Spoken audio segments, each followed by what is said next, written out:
नमस्कार, आदर्श शिक्षण संस्थान के ऑनलाइन क्लास में आपका स्वागत है। आज हम कक्षा 7वीं विषय विज्ञान का पाठ 2 प्राणियों में पोषण का भाग 3 पढ़ेंगे। भाग 1 और भाग 2 में हमने प्राणियों में भोजन के अंतःग्रहण की अलग अलग विधियाँ पढ़ी थी और फिर भाग 2 में हमने मानव पाचन तंत्र के बारे में पढ़ा था, जिसमें हमने देखा था कि मानव की जो आहार नाली है उसमें भोजन का कैसे पाचन होता है, आहार नाली के कौन कौन से भाग होते हैं। आज हम भाग 3 में पढ़ेंगे घास खाने वाले जंतुओं में पाचन। मतलब कि ऐसे जानवर जो घास खाते हैं, उन घास खाने वाले जंतुओं में पाचन तंत्र किस प्रकार का होता है और उनमें कैसे पाचन होता है।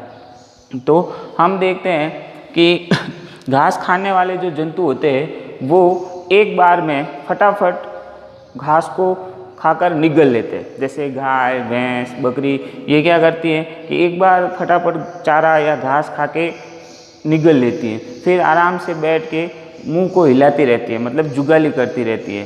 तो हम देखते हैं कि वो जब घास को एक बार फटाफट से खाकर निगलती है तो वह जो घास है या वह जो उसका भोजन है वह उसके आमाशय में जाके एकत्रित हो जाता है। अब घास खाने वाले जंतुओं में आमाशय 4 भागों में बटा होता है। तो वो जो पहले फटाफट खाकर जो भोजन निगलती है वह आमाशय के पहले भाग में जाकर एकत्रित हो जाता है और वह पहला भाग जो है वो रुमेन कहलाता है। ठीक है।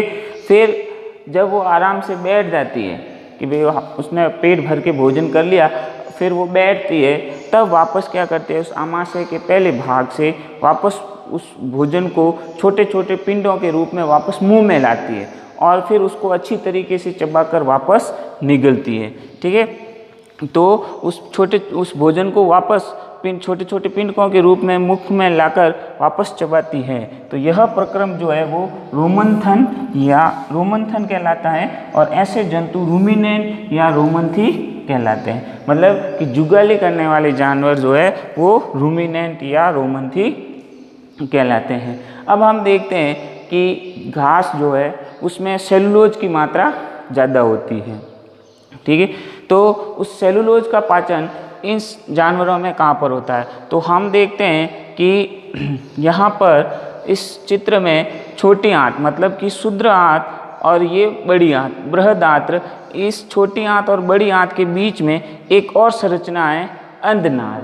तो घास खाने वाले जंतुओं में इस क्षुद्रांत्र और बृहदात्र के बीच में एक संरचना और होती है अंधनाल, उसमें जो है सेलुलोज का पाचन हो जाता है। तो इस अंधनाल में कुछ सूक्ष्म जीवाणु होते हैं जो इस सेलुलोज का पाचन आराम से कर लेते हैं। अब ये जो अंधनाल है वो मानव पाचन तंत्र में नहीं होती। हमने पढ़ा था कि मानव पाचन तंत्र में जो भोजन है वो शुद्ध आंत्र से सीधा ही बृहदात्र में जाता है, लेकिन घास खाने वाले जंतुओं में शुद्ध आंत्र से भोजन सीधा ही बृहदात्र में नहीं जाता है। इन दोनों के बीच में एक और थैली जैसी संरचना होती है जो अंधनाल कहलाती है। उसमें थोड़े समय के लिए ठहरता है और उस घास में उपस्थित सेलुलोज का पाचन होता है। तो इस प्रकार घास खाने वाले जंतुओं में एक आहार नाल में एक एक्स्ट्रा या एक अलग से अंग होता है जिसमें सेलुलोज का पाचन होता है और घास खाने वाले जंतु अपने शरीर में भोजन का पाचन। अब हम देखते हैं अमीबा में संभरण एवं पाचन।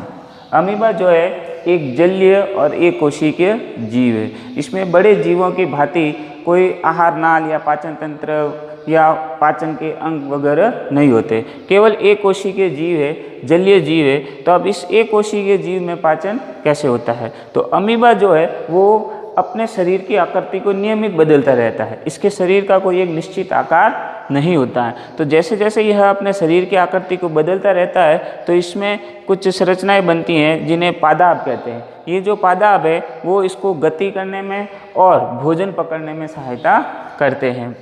जैसे अमीबा में पादाब, इस अमीबा के शरीर में अंगुलीनुमा प्रवर्ध निकले होते हैं जो गति एवं भोजन पकड़ने में सहायता करते हैं। अब जैसे ये किसी खाद्य कण को देखता है तो अपने पादाब या कूट पाद को इस प्रकार से परिवर्तित करता है कि वो खाद्य पदार्थ जो है इसके उस पादाप के अंदर पूरा का पूरा पकड़ में आ जाता है। तो जैसा कि हम अपने मुख में भोजन को लेते हैं तो वह क्रिया अंतःग्रहण कहलाती है, वैसे ही अमीबा अपने पादापों के द्वारा भोजन का अंतःग्रहण करता है। अब भोजन इस अमीबा के शरीर के अंदर आ जाता है, तो जैसे ही भोजन इस अमीबा के शरीर के अंदर पहुंचता है तो अमीबा के शरीर में कुछ खाद्य धानियाँ होती हैं। ये खाद्य धानियाँ जो है कुछ पाचक रसों का स्राव करती हैं और इन्हीं पाचक रसों के द्वारा इस खाद्य कणिका या इस खाद्य पदार्थ का पाचन हो जाता है। अब पाचन हो जाने के बाद में जो अपशिष्ट पदार्थ बचता है तो वापस अमीबा अपने शरीर की संरचना को बदलता है और उस अपशिष्ट पदार्थ को अपने शरीर से बाहर निकाल देता है। इस प्रकार अमीबा में खाद्य धानियों में पाचन की क्रिया पूर्ण होती है।